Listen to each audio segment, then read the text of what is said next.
शुभेच्छा देत आहे।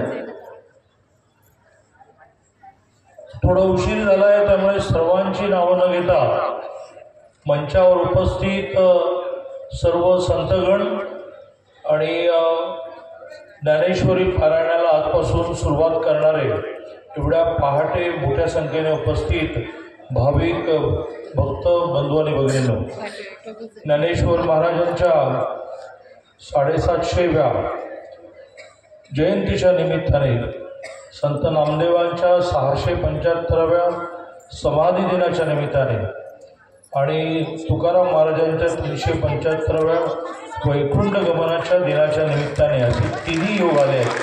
आपण हा मोठ्या प्रमाणावर उत्सव साजरा करतो आहे। मी संस्थान आणि गावकरी यांचा ह्यावेळेला आयोजनात समन्वय दिसत आहे, त्याबद्दल खूप आनंद व्यक्त करतो। कारण ज्ञानेश्वर महाराजांची साधना करायची, ज्ञानेश्वरी वाचायची आणि आपापसात भांडायचं आहे का बरोबर नाही, आपापसात मतभेद बरोबर नाही। आणि त्यामुळे मला खूप आनंद झाला की सगळे एकत्र येऊन हे साजरं करत आहे। ज्ञानेश्वरीवर बोलण्याची माझी पात्रता नाही, पण मी आज जो आहे तो 4थ्या वर्षी कळत नव्हतं अशा वेळेला निरक्षर सही पण करताना येणाऱ्या वडिलांनी ज्ञानेश्वरी वाचनाचा आग्रह धरला। काहीच कळत नव्हतं, 14 वर्ष होतं, पण तेव्हापासून सातत्याने ज्ञानेश्वरी वाचनाचा माझ्यावर परिणाम आहे। एकच विनंती करून मी पण आपल्याबरोबर 10 मिनटं पारायणाला बसणार आहे। एकच विनंती करेन की ज्ञानेश्वरी वाचताना ती समजली पण पाहिजे आणि ती आचरणात पण आणता आली पाहिजे। समजल्याशिवाय आचरणात आणता येत नाही। आणि त्यामुळे ज्ञानेश्वरांनी जो संदेश दिला, सर्वे सुखिनः सन्तु सर्वे सन्तु निरामया, सगळ्यांना सुखी। म्हणून ज्यावेळेला मंदिरात आम्ही गेलो त्यावेळेला नॉर्मली पूजा करताना स्वतःबद्दल संकल्प करायचा असतो की मला हे दे, मला ते।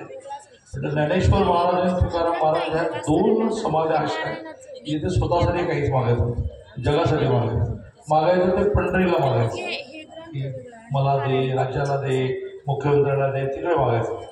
इथे फक्त मागायचं ते सगळ्या समाजासाठी मागायचं। सर्वांना संपूर्ण ह्या उत्सवाच्या निमित्ताने शुभेच्छा। आणि आयोजकांना विनंती करतो की खूप आधीपासून लोक येऊन बसले आहेत, त्यांना वाचन सुरू करण्याची ओढ लागली आहे। त्यामुळे माझं बोलणं झालं, मी पण मांडी घालून बसतो, लगेच आपण सुरू